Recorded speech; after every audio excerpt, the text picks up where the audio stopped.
আল্লাহর রাসূল সাল্লাল্লাহু আলাইহি ওয়াসাল্লাম যখন খন্দকের যুদ্ধের সময় সাহাবায়ে কেরামদেরকে নিয়ে খন্দকের ময়দানে উপস্থিত হলেন, তো মুসলমানদের সাথে এবং ইহুদি নাসারা যারা মদিনায় বসবাস করছে তাদের সাথে একটা চুক্তি ছিল। আল্লাহর রাসূল সাল্লাল্লাহু আলাইহি ওয়াসাল্লামের কাছে ওয়াদাবদ্ধ হয়েছিল।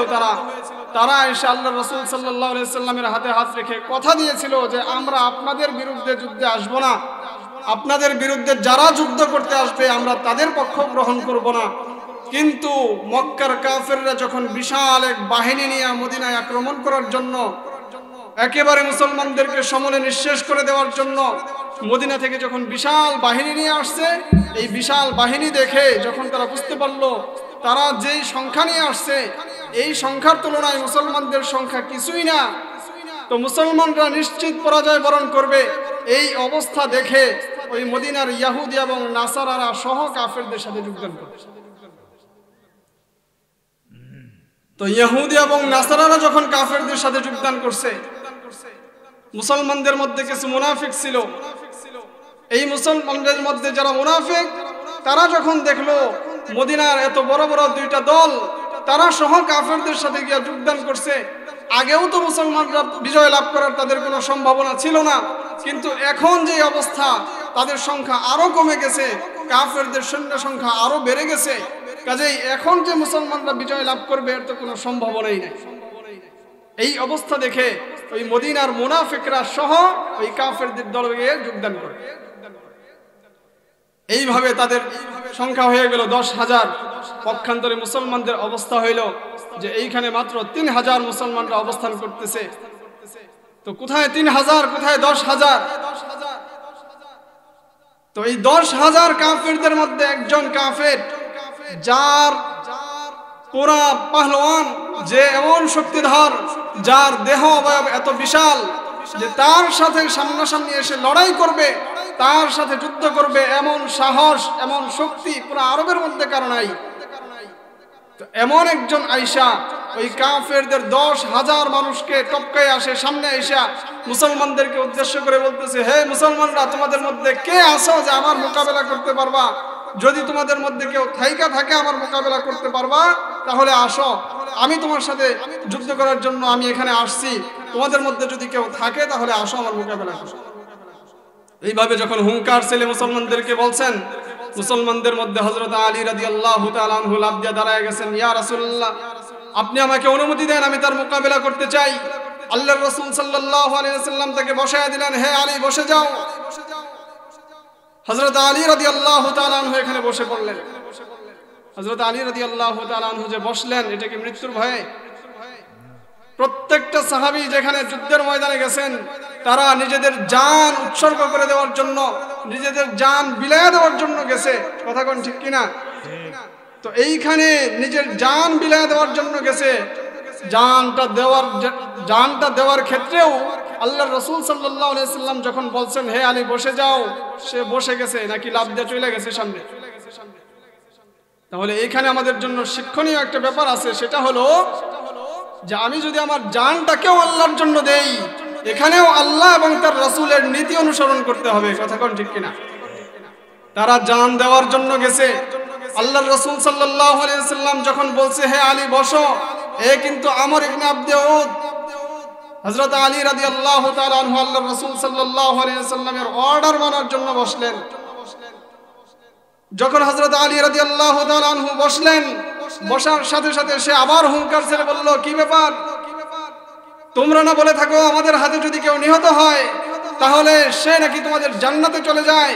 কই আজকে তোমাদের মধ্যে কেউ নাই জান্নাতে যাওয়ার আগ্রহী? নাই কেউ? যদি তোমাদের মধ্যে জান্নাতে যাওয়ার আগ্রহী কেউ থাইকা থাকো তাহলে আসো আমার সাথে, আমি তোমাকে সরাসরি জান্নাতে পৌঁছায় দেব, তোমাকে সহজে জান্নাতে পৌঁছায় দেব, আসো আমার মোকাবেলা করো। এইভাবে তাচ্ছিল্য করে যখন মুসলমানদেরকে বলতেছে, হযরত আলী রাদিয়াল্লাহু তাআলা আনহু আবার দাঁড়ায় গেলেন, দাঁড়ায় বললেন, ইয়া রাসূলুল্লাহ, আপনি আমাকে অনুমতি দিন, আমি তার মোকাবেলা করার জন্য প্রস্তুত। আল্লাহর রাসূল সাল্লাল্লাহু আলাইহি ওয়াসাল্লাম তাকে বললেন, হে আলী বসো, এ কিন্তু আমর ইবনে আব্দে উদ। হযরত আলী রাদিয়াল্লাহু তাআলা আনহু আবার বসলেন। তো এখানে আরেকটা বিষয় হলো যে আমরা যখন তীর নিক্ষেপ করতে দেখি, তীর নিক্ষেপ করার যে সিস্টেম, ধনুকের মধ্যে একটা ফিতা দেওয়া থাকে না? ওইখানে তীরটা বাজায় যদি জায়গা থেকে ছাইরা দেওয়া হয়, কতটুকু দূরে যাবে আর মাইরটা কতটুকু স্পিডে হবে।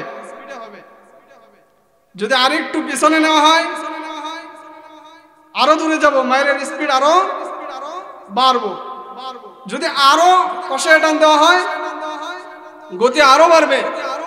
আল্লাহর রাসূল সাল্লাল্লাহু আলাইহি ওয়াসাল্লাম যখন দেখলেন আলী রাদিয়াল্লাহু তাআলা আনহু একেবারে লাফাইতেছে যাওয়ার জন্য, আল্লাহর রাসূল সাল্লাল্লাহু আলাইহি ওয়াসাল্লাম থামায় দিলেন, এখানে ধনুকটা পিছনের দিকে টান দিলেন। তো হযরত আলী রাদিয়াল্লাহু তাআলা আনহুকে দুইবার বসায় দিলেন।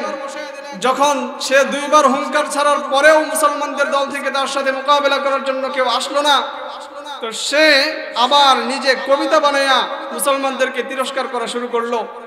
তো এই সময় হযরত আলী রাদিয়াল্লাহু তাআলা আনহু আবার লাফ দিয়ে দাঁড়ায়া আল্লাহর রাসূল সাল্লাল্লাহু আলাইহি ওয়াসাল্লামের কাছে আবেদন করলেন, ইয়া রাসূলুল্লাহ, আপনি আমাকে অনুমতি দিন, আমি তার মোকাবেলা করতে প্রস্তুত।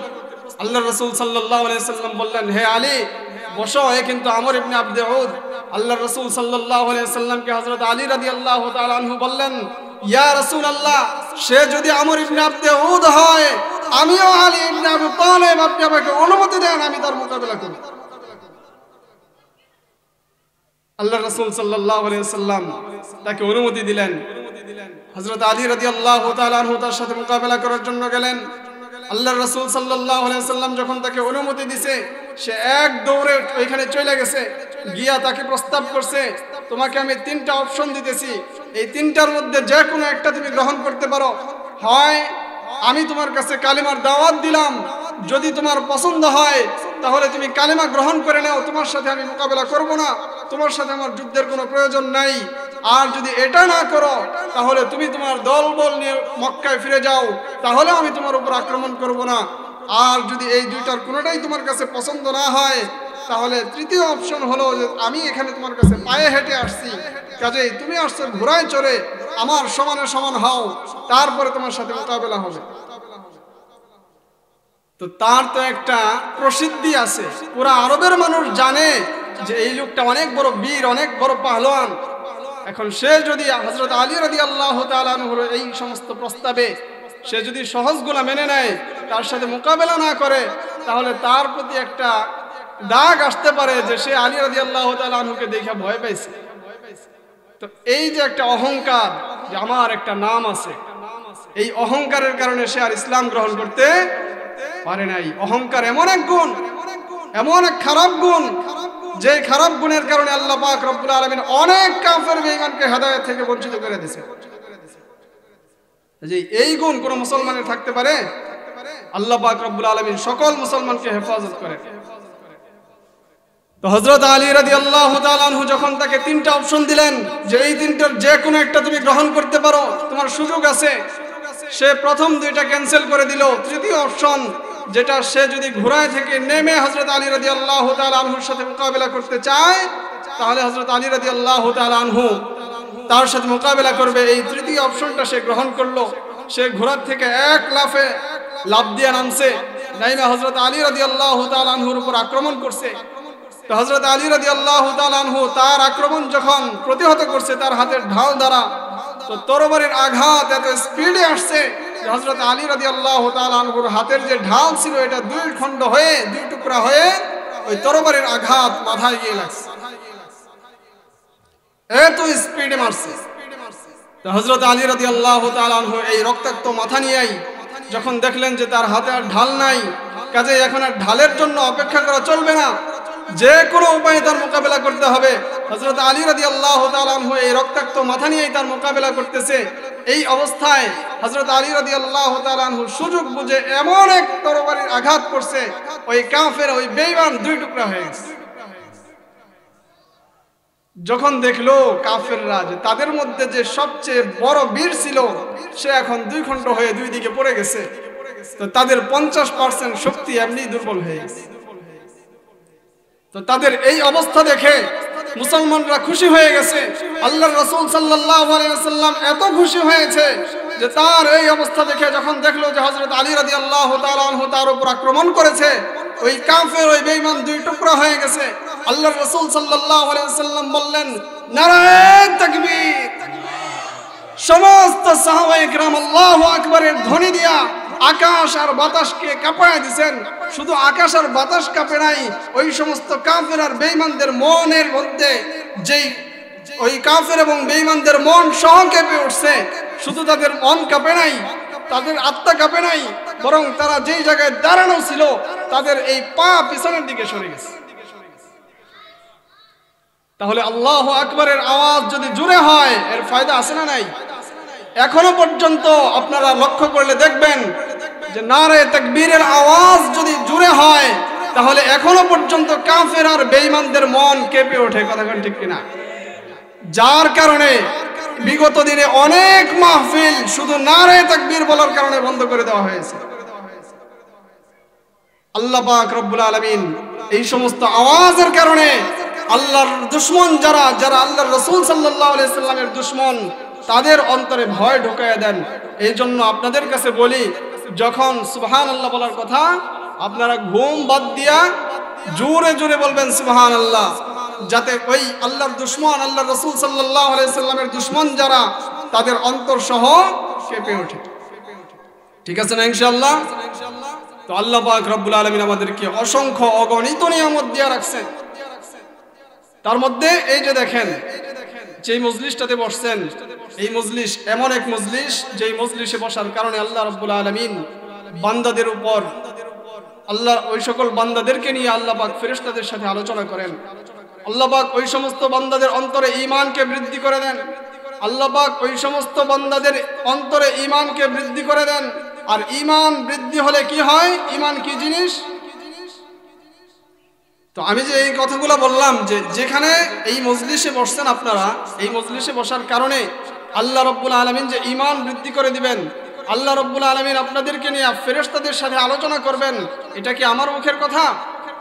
আল্লাহর রাসূল সাল্লাল্লাহু আলাইহি ওয়াসাল্লাম ইরশাদ করেছেন, লা ইয়াকুদু কওমুন ইয়াযকুরুনাল্লাহা তাআলা ইল্লা হাফফাতহুমুল মালায়েকা ওয়া গাশিয়াতহুমুর রাহমা ونزلت عليهم السكينة وذكرهم الله في من عنده।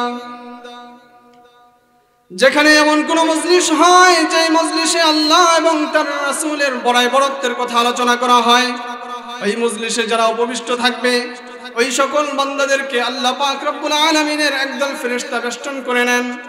শুধু তাই নয়, আল্লাহ পাক রব্বুল আলামিন ওই সকল বান্দাদের উপর বিশেষ এক রহমত সাকিনা নামের এক বিশেষ রহমত তাদের উপর নাজিল করেন। তো সাকিনা নামক রহমত নাজিল করার কারণে ওই সকল বান্দাদের কি উপকার হয়? আল্লাহ রাব্বুল আলামিন ইরশাদ করেছেন, ওয়াল্লাযী আনজালাস সাকিনাতা ফি কুলুবিল মুমিনিনা লিয়াজদাদু ঈমানাম মা ঈমানিহিম। আল্লাহ রাব্বুল আলামিন যে সকল বান্দাদের অন্তরে সাকিনা নামক রহমত নাজিল করেন, এর ফায়দা হলো লিয়াজদাদু ঈমানাম মা ঈমানিহিম, ওই সকল বান্দাদের ঈমানের সাথে আল্লাহ পাক রব্বুল আলামিন ঈমানকে আরো বৃদ্ধি করে দেন। ঈমান কি জিনিস? যেই ঈমানের কারণে যেই সমস্ত সাহাবায়ে কেরাম একবার ঈমান এনেছে, তাদের সামনে যদি দুনিয়ার সব নিয়ামত দেওয়া হয়েছে তবুও তারা সেটাকে লাথি দিয়া সরাইয়া দিয়েছে, কিন্তু ঈমান থেকে পিছপা হয় নাই। ঈমান হলো অত্যন্ত মূল্যবান একটা জিনিস, যেই জিনিস কোনো বান্দার মধ্যে বিন্দু পরিমাণ থাকলে আল্লাহ রাব্বুল আলামিন তাকে জান্নাতে দিবেন। আর কোনো বান্দার মধ্যে যদি ঈমানের বিন্দু মাত্রও না থাকে তাহলে ওই বান্দাকে আল্লাহ পাক জাহান্নামে দিবেন। তার মানে এই বান্দার আল্লাহর কাছে কোনো দামই নেই। ঈমান যদি হয়, যদি বান্দার মধ্যে ঈমান থাকে তাহলে ওই ব্যক্তিটার আল্লাহর কাছে দাম আছে। যার মধ্যে ঈমান যত বেশি থাকবে আল্লাহ পাক রব্বুল আলামিনের কাছে ওই বান্দা তত দামি। এজন্য আল্লাহ রাসূল সাল্লাল্লাহু আলাইহি সাল্লামরা, আল্লাহ রাসূল সাল্লাল্লাহু আলাইহি সাল্লামের সাহাবায়ে কেরামরা যখন ঈমান আনছে, পরবর্তীতে তাদেরকে যতই নির্যাতন করা হোক, যতই অফার করা হোক ঈমান থেকে ফিরে আসার, তারা ওই অফারকে লাথি দিয়ে সরায় দিয়েছে, কিন্তু ঈমান থেকে কখনো পিছপা হয়নি। এরকম অসংখ্য ঘটনা দেখছেন। আল্লাহ রাসূল সাল্লাল্লাহু আলাইহি সাল্লাম নিজেই ঘোষণা করছেন যে ঈমানদার হইতে চাও তাহলে একটা গুণ তোমার অর্জন করতে হবে। কি গুণ? লা ইউমিনু আহাদুকুম হাত্তা আকুনা আহাব্বা ইলাইহি মিন ওয়ালিদিহি ওয়া ওয়ালাদিহি ওয়ান নাসি আজমাইন। যদি তুমি নিজেকে ঈমানদার বানাইতে চাও তাহলে তোমার করণীয় হলো হাত্তা আকুনা আহাব্বা ইলাইহি মিন ওয়ালিদিহি ওয়া ওয়ালাদিহি ওয়ান নাসি আজমাইন। যতক্ষণ পর্যন্ত আমি তোমার কাছে প্রিয় না হব, যতক্ষণ পর্যন্ত আমি তোমার কাছে সবচেয়ে প্রিয় বস্তু না হব, প্রিয় ব্যক্তি না হব, তোমার বাবা মার চেয়ে, তোমার সন্তান সন্ততির চেয়ে এবং সমস্ত মানুষের চেয়ে, চাই সে তোমার নেতা হোক, চাই সে তোমার যাই হোক না কেন, আমি যদি তোমার কাছে তোমার সব কিছুর চাইতে প্রিয় না হই তাহলে তুমি ঈমানদার হইতে পারবে। আর সমস্ত সাহাবা ইকরাম এটার বাস্তব প্রমাণ তারা দিয়ে গেছেন। আল্লাহ রাসূল সাল্লাল্লাহু আলাইহি সাল্লাম যদি অর্থের জন্য কখনো বলছেন যে অর্থের প্রয়োজন, এই কাজটা করতে হবে, সাহাবা ইকরাম তাদের সর্বস্ব নিয়ে জমা দিয়ে দিয়েছে। যদি বলছে জান দিতে হবে, সমস্ত সাহাবা ইকরাম এক লাফে দাঁড়ায় গেছেন, আমরা জান দেওয়ার জন্য প্রস্তুত। শুধু হাত তুলে দেখায় দিয়েছে তা না। বদরের যুদ্ধের পরে হযরত আবু বকর সিদ্দিক রাদিয়াল্লাহু তাআলা আনহু, আপনারা নাম সবাই জানেন তো, হযরত আবু বকর সিদ্দিক রাদিয়াল্লাহু তাআলা আনহু এবং তার ছেলে দুইজনে বসে গল্প করতেছে। হযরত আবু বকর সিদ্দিক রাদিয়াল্লাহু তাআলা আনহুর ছেলে ইসলাম গ্রহণ করছে পরে, আবু বকর রাদিয়াল্লাহু তাআলা আনহু আগে। তো হযরত আবু বকর সিদ্দিক রাদিয়াল্লাহু তাআলা আনহু যখন ইসলাম গ্রহণের আগের আলাপ আলোচনা করতেছে ছেলের সাথে বসে, তো তার ছেলে গল্প শোনাইতেছে, আব্বা আমি যেদিন বদরের যুদ্ধে গিয়েছিলাম, দেখেন বিষয়টা কত হাস্যকর। ছেলে বাবার সাথে আলোচনা করতেছে যে আপনি আমার বাবা, আমি আপনার ছেলে, আমরা দুইজনেই যুদ্ধে গেছি, কিন্তু একজন আরেকজনের শত্রু হয়ে আমি ছিলাম আবু জাহেলের পক্ষে, আপনি ছিলেন আল্লাহর রাসূল সাল্লাল্লাহু আলাইহি ওয়াসাল্লামের পক্ষে। কাজেই যখন যুদ্ধের সময় এসে গেছে, যখন আমরা মাঠে উপনীত হলাম, যুদ্ধ যখন শুরু হয়ে গেছে, তো আপনি ছিলেন রাসূল সাল্লাল্লাহু আলাইহি ওয়াসাল্লামের পক্ষে, যেই রাসূল ছিল আমার সবচেয়ে বড় শত্রু, আর আমি রাসূল সাল্লাল্লাহু আলাইহি ওয়াসাল্লামের বিপক্ষে আবু জাহেলের সাথে যুদ্ধে গিয়েছিলাম। তো ওই সময়ও আপনার প্রতি আমার কেমন মহব্বত যে আপনি আমার কাছাকাছি এসে গেছেন কয়েকবার, কিন্তু যখনই আমি আপনার দিকে তাকাইছি তখন আমার মায়া লেগে গেছে, আর আমি চেষ্টা করছি সেখান থেকে সরে আসা। হযরত আবু বকর সিদ্দিক রাদিয়াল্লাহু তাআলা আনহু বললেন, তুমি শুনো, তোমার হয়তো মায়া লাগতে পারে যে আমি আবু বকর তোমার বাবা, এই জন্য তুমি আমাকে সুযোগ পায়াও, আমাকে হত্যা করার মতো সুযোগ পায়াও তুমি এই সুযোগ হাতছাড়া করছো, কিন্তু যখন তুমি আল্লাহর রাসূল সাল্লাল্লাহু আলাইহি সাল্লামের বিপক্ষে যুদ্ধে নামছিলা, তখন তুমি যদি আমার সামনে পড়তা তাহলে তোমার পরিচয় একটাই যে তুমি আমার রাসূলের দুশমন, তুমি আমার জানের দুশমন। তখন তুমি আমার ছেলে না কে সেটা আমি দেখতাম না, তোমার পরিচয় একটাই, সেটা হলো তুমি আমার রাসূলের দুশমন, তুমি আল্লাহর দুশমন, তুমি আমার জানের দুশমন। কাজেই তুমি যদি আমার সামনে পড়তা আমি তোমাকে বিন্দুমাত্র ছাড় দিতাম না। তাহলে এটা তারা বাস্তবে প্রমাণ করে দেখায় গেছেন যে না, এখানে শুধু আমরা হাত তুলে দেখায় দেব, কথায় আর কাজে কোনো মিল নাই। তাদের ঈমান এরকম ছিল না, বরং তাদের ঈমান ছিল যেটা বলছি সেটাই করব। এই জন্য আল্লাহ পাক রব্বুল আলামিন বলছেন, আমিনু কামা আমানান নাস, ঈমান আনো সাহাবায়ে কেরামদের মতো করে। যারা ঈমানদার, যারা আল্লাহর উপর ঈমান এনেছে, ঈমান আনো তাদের মতো করে। আর ঈমান আনলে আল্লাহ পাক রব্বুল আলামিন ওই বান্দাকে জান্নাতে দিবেন, আর যদি কারো ঈমান না থাকে তাহলে আল্লাহ রব্বুল আলামিন তাকে জাহান্নামে দিবেন। এজন্য ঈমান অত্যন্ত মূল্যবান জিনিস। আল্লাহ পাক রব্বুল আলামিন আমাদের চাওয়ার আগে আল্লাহ আমাদেরকে দান করছেন, এটা অনেক বড় নিয়ামত। কথা কোন ঠিক কিনা? বলেন, ওয়া ইন তাউদ্দু নি'মাতাল্লাহি লা তুহসুহা। ও দুনিয়ার বান্দারা, যদি তোমরা আমার নিয়ামতকে একটা একটা করে গণনা করতে থাকো তাহলে তোমরা এই আমার নিয়ামতগুলোকে হে নবী আপনি জানায়া দেন, আপনার উম্মতকে জানায়া দেন, আপনি আপনার উম্মতের মাঝে ঘোষণা করে দেন। কারণ কি? আল্লাহ পাক রব্বুল আলামিন বলেন, ইন্নাল ইনসানা খুলিকা দাঈফা, আমি মানুষকে সৃষ্টি করেছি অত্যন্ত দুর্বল করে। কাজে আমি যে মহান, আমার এই বিশালতা, আমার এই বিশাল ক্ষমতা সম্পর্কে তারা বুঝবে না। আপনি জানায়া দেন আমার ক্ষমতা কেমন বিশাল, এটা তো তারা ধারণাও করতে পারবে না। তবে তাদেরকে একটু ধারণা দেন যে আপনার রব কত মহান।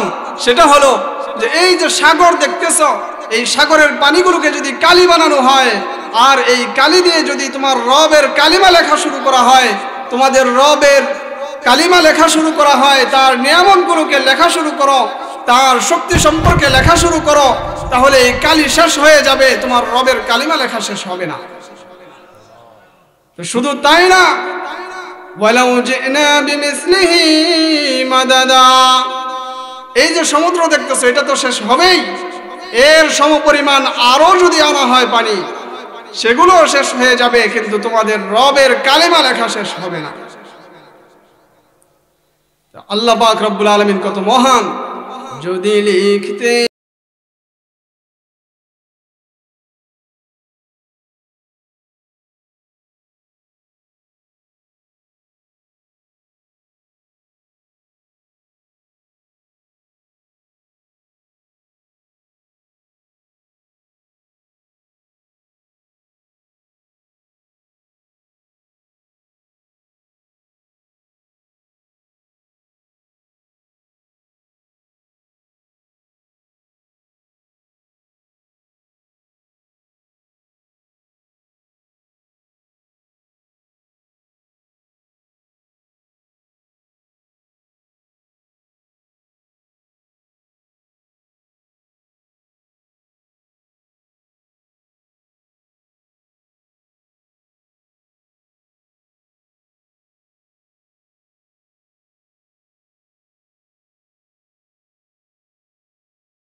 কলম কালি হবে শেষ, যদি গাইতে শুরু করি,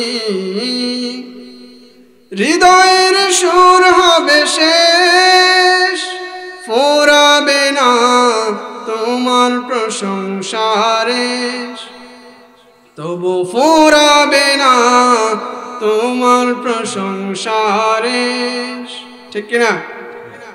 তো আল্লাহ পাক রব্বুল আলামিন তার ক্ষমতা সম্পর্কে আরো বলতেছেন, ইন্নাল্লাহা আলা কুল্লি শাইইন কাদির, তোমাদের রব তো এমন একজন শক্তিশালী, তোমাদের রব এমন শক্তির অধিকারী যে ইন্নাল্লাহা আলা কুল্লি শাইইন কাদির, তোমাদের রব যা ইচ্ছা তাই করতে পারেন, তোমাদের রবের শক্তি সব জিনিসের উপর, কাজেই উনি যা ইচ্ছা তাই করতে পারেন। উনি যদি বলেন যে এটা হয়ে যাও, কোন সাথে সাথে হয়ে যায়, ফায়াকুন, সাথে সাথে ওই জিনিসটা হয়ে যায়। কেমনে হয়? আল্লাহ পাক রব্বুল আলামিন বলেন, আমি যদি ইচ্ছা করি, আমি একটা জিনিস ইচ্ছা করি এটা করব, তাহলে দুনিয়ার সব মানুষ মিলাও সেটা বাধা দিতে পারবে না, চাই সে যত ক্ষমতার অধিকারী হোক না কেন। এর অসংখ্য উদাহরণ আমাদের সামনে আছে। হযরত মূসা আলাইহিস সালাতু ওয়াস সালাম যখন আবির্ভাব হবে, তো তার পাদ্রী ফেরাউনকে জানায় দিল, সামনে এমন এক সন্তানের আবির্ভাব ঘটবে, যেই সন্তানের আগমনের কারণে আপনার এই রাজত্ব আপনার হাতছাড়া হয়ে যাবে। যখন ফেরাউন এই ঘটনা শুনছে, এই সংবাদটা শুনতে পারলো, সাথে সাথেই সে শুরু করে দিল তার মিশন, যে কোনো বাচ্চা হবে, যদি সেটা পুরুষ হয়, যদি সেটা ছেলে বাচ্চা হয়, সাথে সাথেই সে জবাই করে দিত। তার পাওয়ার, তার জুলুম, তার ক্ষমতা দেখেন কেমন, যে আপনার আমার বাচ্চা, সে আয়েশা জবাই করে দিতেছে, অথচ কেউ কোনো কথা বলার সাহস পায় না। কি পরিমাণ ক্ষমতা আল্লাহ পাক তাকে দিছে। ওই সময় পৃথিবীতে সর্বোচ্চ পাওয়ারের অধিকারী ফেরাউন, আল্লাহ পাক রব্বুল আলামিন তাকে আগেই সতর্ক করে দিলেন। তার পাদ্রী তাকে ঘোষণা করে দিল যে সামনে এমন এক সন্তানের আবির্ভাব ঘটবে, যেই সন্তানের আগমনের কারণে আপনার এই রাজত্ব আপনার হাতছাড়া হয়ে যাবে। এই ঘটনা শোনার সাথে সাথে সে তার মিশন শুরু করে দিল। আল্লাহ পাক রব্বুল আলামিন দেখলেন যখন যে এইভাবে বাচ্চা হত্যা করতেছে, তো আল্লাহ পাক রব্বুল আলামিন জানায় দিলেন যে তুমি তোমার খেলা শুরু করলা, ঠিক আছে, আমি এটা শেষ করব। আল্লাহ পাক রব্বুল আলামিন ফেরাউনের ঘরেই হযরত মূসা আলাইহিস সালাতু ওয়াস সালামের লালন পালনের ব্যবস্থা করে দিল। কেমনে লালন পালনের ব্যবস্থা করলো, এটা অনেক মজাদার এক কাহিনী। যে হযরত মূসা আলাইহিস সালাতু ওয়াস সালামের আম্মার যে গর্ভ, এটাও সমান ছিল। তো আল্লাহ পাক রব্বুল আলামিন